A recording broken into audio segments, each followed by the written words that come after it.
Stop. Breathe. Put down the ladder. When water suddenly breaks through your ceiling, the natural reaction is to rush, but rushing leads to mistakes. You are now in the critical 24-hour window.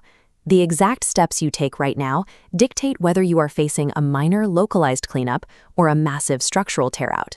We are going to walk through exactly how to neutralize the immediate safety hazards, lock down the interior water damage, and build a time-stamped evidence portfolio for your insurance claim. First, gather your supplies.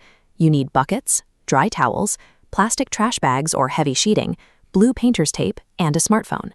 Staying on the ground with these specific tools is the safest and most effective way to protect your home's interior while waiting for emergency professionals to arrive. Step 1 is triage. Before moving a single piece of furniture, scan the room for electrical dangers. Identify any water dripping near light fixtures, breaker panels, or wall outlets. If water is interacting with an electrical source, shut off power to that room from the main panel, but only flip the breaker if the panel area itself is completely dry. If there is water near the box, step away and wait for a professional. Next, inspect the drywall. Saturated ceiling material holds a massive amount of weight. If you see a bulging ceiling stain, peeling paint, or a sagging seam, do not stand beneath it. The drywall can collapse without warning. Under no circumstances should you go onto a wet roof. Roof tiles and shingles become extremely slick in the rain, and walking on them fractures the wet materials, opening up new entry points for water. Once the room is safe to navigate, clear the splash zone. Move electronics, documents, and rugs out of the area, and cover heavy furniture with your plastic sheeting. Now deploy your buckets. This diagram illustrates the towel in bucket technique. Place a thick, dry towel at the bottom of the container. This absorbs the impact of the drip, muffling the sound and preventing water from splashing out onto your vulnerable flooring. If the water is running down a wall instead of dripping from the ceiling, roll up dry towels and wedge them tightly against the baseboards.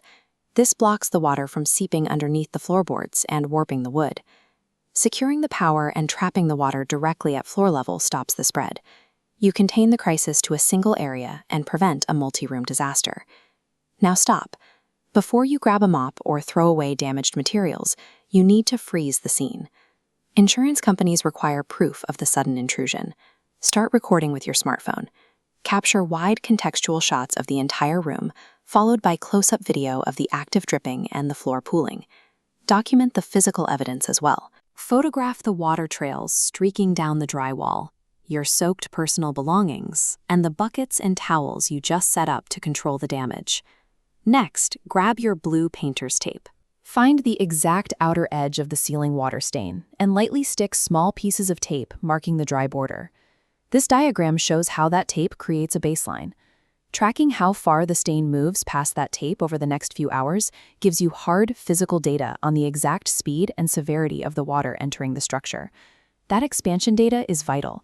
Because water rarely travels straight down, professional roofers use the direction of that expanding stain to trace the water path backward along the rafters to find its true exterior origin point. Failing to properly document these initial hours removes crucial context. Without photos, it is much harder to prove to an insurance adjuster that the leak was caused by a sudden storm event rather than neglected maintenance. A comprehensive, time-stamped visual record is your strongest defense for securing accurate coverage and guiding the eventual repair. With the primary leak contained, we have to stop the secondary biological threat. The EPA advises that wet interior materials must be dried within 24 to 48 hours to prevent mold growth. If you have fully confirmed the room is electrically safe, maximize the airflow. Open interior doors and bring in fans to force the damp air out of the affected space. Physically remove the moisture sources.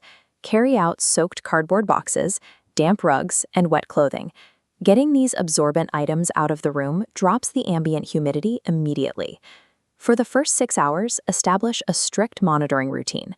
Check the leak site every 15 to 30 minutes, empty the buckets before they overflow, and swap out the saturated baseboard towels for dry ones. Even if the dripping slows down inside, look at this cross-section of a standard roof structure. Wet attic insulation acts like a sponge, holding pooled moisture directly against your structural decking and ceiling joists long after the storm passes.